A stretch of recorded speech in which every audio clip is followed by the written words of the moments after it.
आओ आओ नाटक देखो, आओ आओ नाटक देखो, आओ आओ नाटक देखो, देखो आओ आओ नाटक देखो, नाटक देखो, आओ आओ नाटक देखो, नाटक देखो, आओ आओ नाटक देखो, नाटक देखो, अरे नुक्कड़ वाला नाटक देखो, आओ नाटक देखो, अरे नुक्कड़ वाला नाटक देखो, आओ आओ नाटक देखो, अरे नुक्कड़ वाला नाटक देखो, आओ आओ नाटक देखो, भैया देखो, भाभी देखो, आओ आओ, चाचा देखो, चाची देखो, आओ आओ नाटक देखो।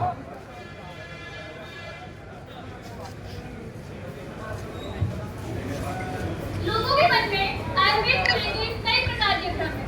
तो चलिए इस नाटक के द्वारा हम इस भ्रम को दूर करते हैं।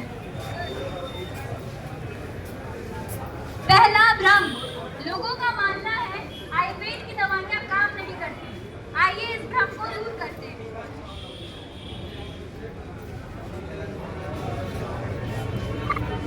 हाय रे, मेरे घुटने का दर्द मार ही डाला रे, नरक ही मचा रखा है। दवाई खाओ तो ठीक, ना खाओ तो झेलो फिर। तुम अपना आयुर्वेदिक इलाज क्यों नहीं करवा लेती? मिश्राइन को भी तो यही दिक्कत थी, लेकिन उन्होंने आयुर्वेदिक इलाज करवाया। अब देखो कैसे खुदक खुदक के चलती हैं। चलो मिश्राइन से मिल लो। हाँ हाँ चलो चलो। बड़ी लंबी उम्र है मिश्राइन, अभी तुम्हारी ही बात हो रही थी। ऐसा क्या अपने घुटनों का तुम इलाज कराई हो कि तुम्हारा दर्द छूमंतर हो गया है? कुछ हम पे भी भला करो। मैंने अपना इलाज शिवाली हॉस्पिटल से कराया है, जहाँ वो दवाई के साथ पंचकर्म भी करते हैं। समय तो लगता है पर झट से खत्म हो जाता है।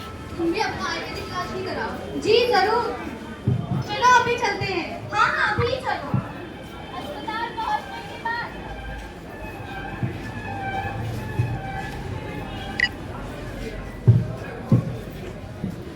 आयुर्वेद रोगों को जड़ से खत्म करने के लिए जाना जाता है।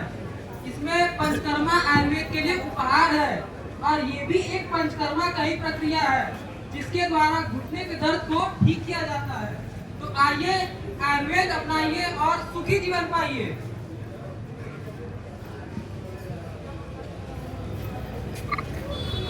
दूसरा भ्रम, लोगों का मानना है आयुर्वेद की दवाइयों का साइड इफेक्ट नहीं होता। आइए इस भ्रम को दूर करते हैं। अरे मुन्ना क्या हो गया? काहे रो रहा है इतना? चुप हो जा बच्चा, क्या हो गया तुझको? चुप हो जा मुन्ना। अरे इसे क्या हो गया? मुन्ना रो क्यों रहा है? अरे भैया क्या बताएं, कितने दिनों से इसको सर्दी जुकाम है, सीतोपलानी ली है, फिर भी ठीक नहीं हो रहा। अरे ये क्या कर रहे हो तुम लोग? बिना वैद्य से पूछे हुए बच्चे को कोई भी दवा कैसे खिला सकती हो? अरे भैया मस्टरनाइन के बेटे को खांसी हुआ था तो उन्होंने भी तो यही दवा दिया था। वैसे भी आयुर्वेदिक दवाइयों का तो कोई साइड इफेक्ट नहीं होता, तो फिर हम क्यों ना दें अपने मुन्ना को? तो देखा आप सभी ने, जो दवाई मस्टरनाइन के बच्चे को काम की, वो दवाई इनके बच्चे को काम नहीं की। आयुर्वेद में रोगी को दवा उसके प्रकृति के अनुसार दी जाती है। अगर सही दवा नहीं ली गई तो वो रोग को और बढ़ा सकती है। इसीलिए आयुर्वेदिक दवा करने से पहले एक कुशल वैद्य का सलाह लें।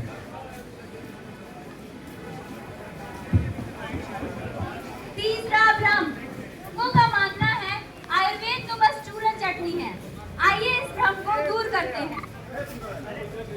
हाय मेरी कमर, लगता है ये दर्द जिंदगी के साथ ही जाएगा। किसी अच्छे अस्पताल में किसी एक अच्छे डॉक्टर से कम कोई तो मेरा इलाज करवा दो। हाँ चलो अस्पताल चलते हैं। अस्पताल पहुंचने के बाद जी बोलिए, क्या दिक्कत है आपको? डॉक्टर साहब मेरी कमर में इतना दर्द होता है, ऐसा लगता है कि अब तो बिल बैठ जाएगा।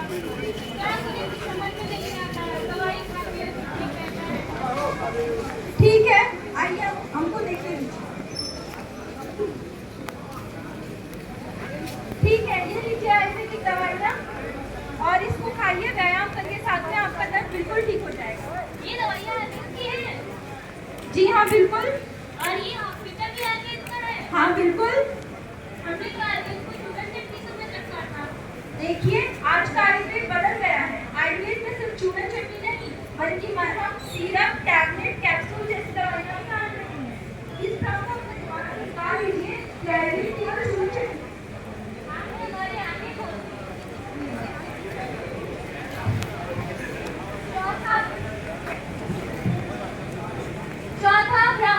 लोगों का मानना है आयुर्वेद में सर्जरी नहीं होती है। आइए इस भ्रम को दूर करते हैं।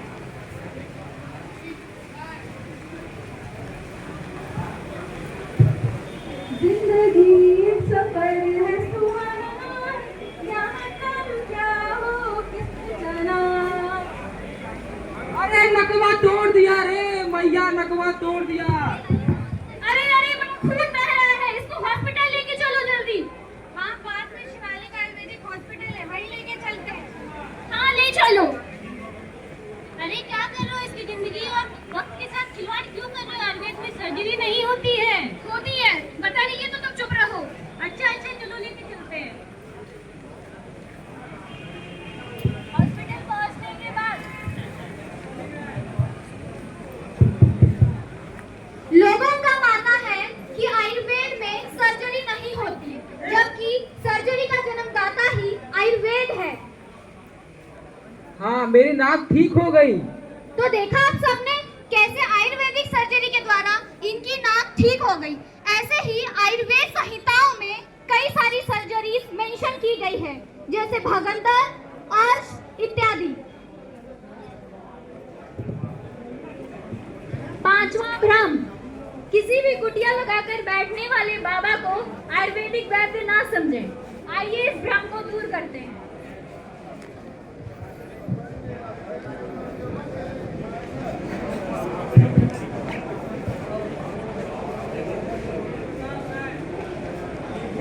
नमस्ते बाबा। नमस्ते बाबा। नमस्ते, क्या दिक्कत है? बाबा मुझे कई दिनों से बुखार आ रहा है, कृपया दवाई दीजिए। ये लो दवाई, इसे खाओ, 15 दिन बाद आना। ठीक है बाबा। 4 दिन बाद। यहाँ का काम तो खत्म हो गया, बस जल्दी से यहाँ से भागो, कोई आना चाहिए। अरे इस कुटिया में तो बाबा रहते थे, उन्होंने मुझे 15 दिन की दवाई दी थी। मेरी तबीयत तो 4 दिन में ही बिगड़ गई। बाबा कहाँ गए? कहीं ये बाबा भाग तो नहीं गए? बाबा भाग गए, बाबा भाग गए। तो देखा आपने कैसे बाबा भाग गए। किसी भी कुटिया में रहने वाले बाबा को आयुर्वेदिक वैद्य समझने की भूल ना करें। सतर्क रहे, सुरक्षित रहे और इन सारे भ्रमों से दूर रहे। तो आइए हम सब एक साथ मिलकर कहते हैं, हम सब ने ठाना है आयुर्वेद को अपनाना